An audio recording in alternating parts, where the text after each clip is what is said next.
বিসমিল্লাহির রহমানির রহিম। হে সমস্ত জগতবাসী, আজ আমি শামীম আলী চিশতি আপনাদের সামনে যে আলোচনাটি নিয়ে হাজির হলাম, সেই আলোচনাটি অবশ্যই আপনারা মনোযোগ দিয়ে শুনবেন। সেই আলোচনাটি হলো, দেখুন, এই পৃথিবীতে একই মা একই বাবা, তাহলে একই মা একই বাবা যদি হয়ে থাকে, তাহলে একটা মায়ের গর্ভে সন্তান জন্ম নিচ্ছে, দেখা যায় ছেলে হোক মেয়ে হোক, কিংবা দেখা যায় যদি একটা মায়ের 5 জন সন্তান থাকে, এর মধ্যে দেখা যায় কি যে কোনো ছেলের সাথে চেহারার মিল নেই। কোনো ছেলের সাথে চেহারা, ভাষা, কথা, চলাচলতি, ব্রেন, পছন্দ সম্পূর্ণ কিছু আলাদা। তে এর কারণ কি? তবে একটা জিনিস দেখেন, আপনি যদি নিজে হাতে কিছু একটা বানান, তো হুবহুব কয়েকটা জিনিস একই রকম দেখতে হবে, কিন্তু আল্লাহর সৃষ্টি একই মায়ের ঘরে জন্ম নিয়েছে, পিতাও একজনই, কিন্তু 5টা সন্তান জন্ম নিয়েছে। তার জ্ঞান, বিবেক, মন, মস্তিষ্ক, পছন্দ, তার শরীরের কালার, কেউ সাদা কালার, কেউ কালা কালার, কেউ হলুদ কালার, কেউ নাকটা খাড়া হয়েছে, কেউ বোচা হয়েছে, মানে কোনো সন্তানের সাথে কোনো সন্তানের মিল নেই। চেহারা, কাটিং সম্পূর্ণ আলাদা। তাহলে মায়ের মধ্যে যদি যাই, একটা ডাইস মায়ের গর্ভে, আর সেই ডাইসের মধ্যেই তো মানুষ জন্ম নিচ্ছে। তাহলে অন্য একটা মায়ের ঘরে জন্ম নিয়েছে, তখন দেখা গেছে সেই মায়ের কিছু আকৃতি বা বাবার কিছু আকৃতি, কিন্তু এটা খুবই কম। দেখা যায় বেশিরভাগই সম্পূর্ণ আলাদা। এটা হচ্ছে তার পিতার কোনো মিল নেই, এটা হচ্ছে তার ভাই, কোনো মিল নেই। এর কারণটি কি? এর কারণ হলো, দেখুন, আল্লাহ বলেছে তোমরা পৃথিবীতে কিছু বানাও, হুবহুব একই রকম হবে, একই রকম বানাতে পারবে। কিন্তু আমি কি করেছি, যে মায়ের গর্ভে যে ডাইসের মধ্যে যে সন্তানটা জন্ম নেবে, যে কোনো ডাইস বা কোনো মায়ের গর্ভের মধ্যে যে ডাইস আমি রেখেছি, সেই ডাইসটির সাথে কারো ডাইসের সাথে মিল রাখিনি, সম্পূর্ণ আলাদা। আর যদি পৃথিবীতে সমস্ত মানুষকে একই রকম দেখতে হতো, তখন একটা ভেজাল হতো। সেই ভেজালটা শুধু একটা ভেজাল নয়। যেমন দেখেন, এখানে একটা বিশাল ভেদ লুকিয়ে আছে। সেই ভেদটি হলো, দেখেন, দুনিয়ার দিকে যদি আমরা লক্ষ্য করি, সকলের মোবাইলের যে সিমগুলো আছে, সিমটা কিন্তু দেখতে একই রকম দেখা যায়, কিন্তু ভিতরের নাম্বার কিন্তু এক নয়। আচ্ছা, নাম্বার যদি এক না হয়, তাহলে আলাদা আলাদা। তাহলে আপনি একটা স্বপ্ন দেখেছেন, সেই ব্যক্তিটি স্বপ্ন দেখে নাই।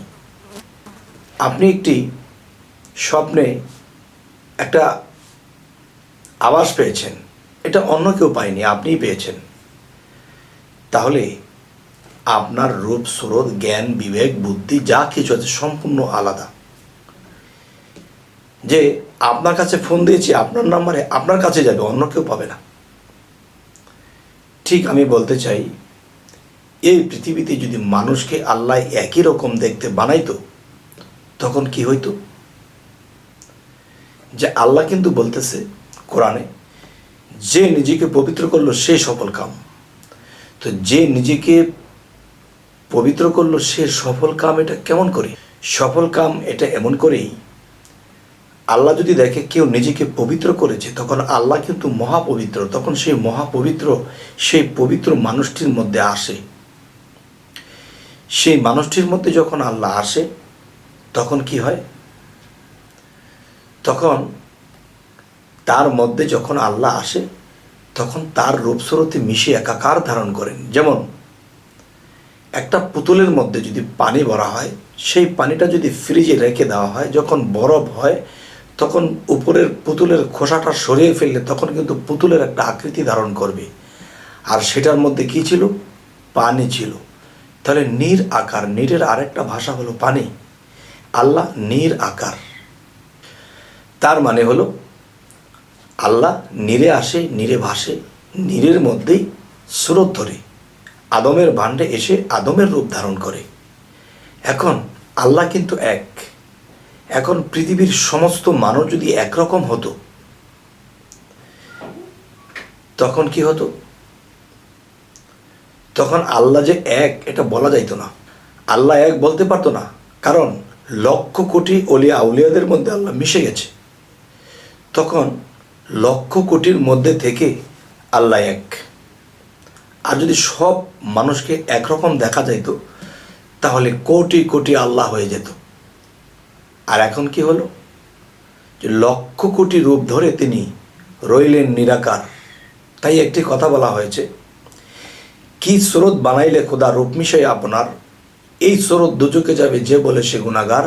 এই আদম দেহেতে খোদা দম থাকিতে নাহি জুদা, কেবা আদম কেবা খোদা কে করিবে কার বিচার। এবার লক্ষ কোটি আকার ধরে সাজিলে তুই নিরাকার। এত রূপ যে ধরতে পারে তোমরা কি বলো গো তারে, হয় কি না হয় বেহুদ রূপে এই আকারটি আপনার।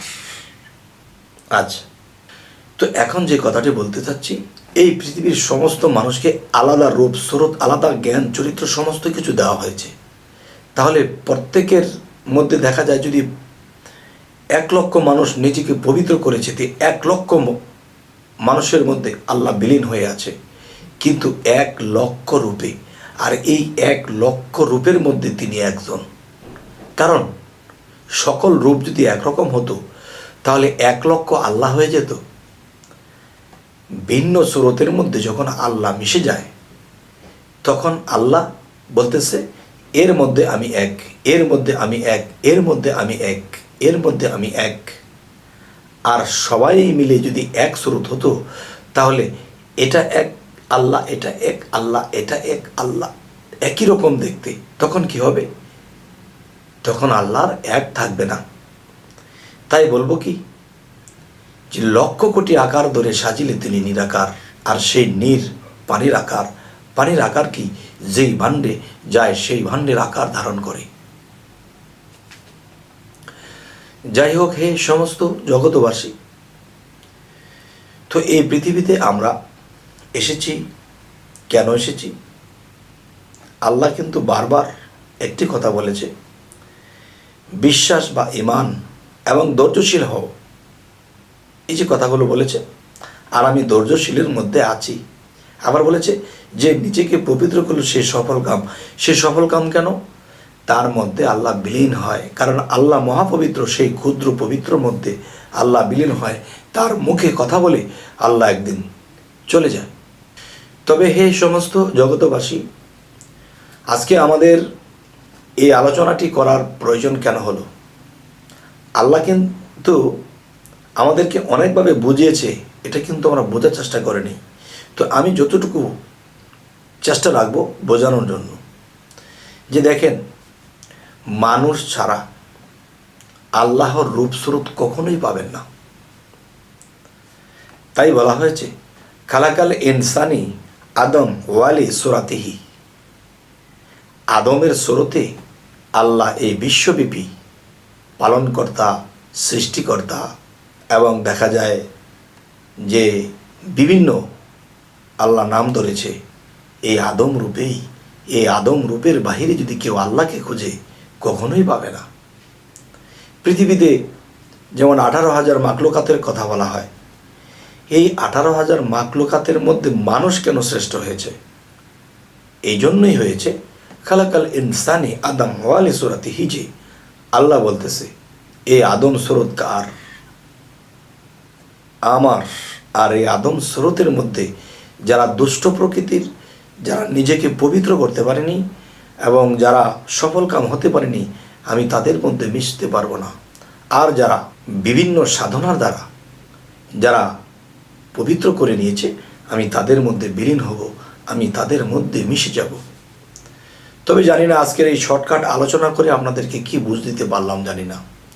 তবে আজকের এই আলোচনা আপনাদের কেমন লাগলো এবং সামনে কী ধরনের আলোচনা চাইছেন অবশ্যই জানাবেন, এবং আমাদের চ্যানেলটি যারা নতুন আছেন অবশ্যই সাবস্ক্রাইব করে নেবেন, পরবর্তীতে যেন ভালো আলোচনা এনে দিতে পারি। তো সকলে ভালো থাকবেন।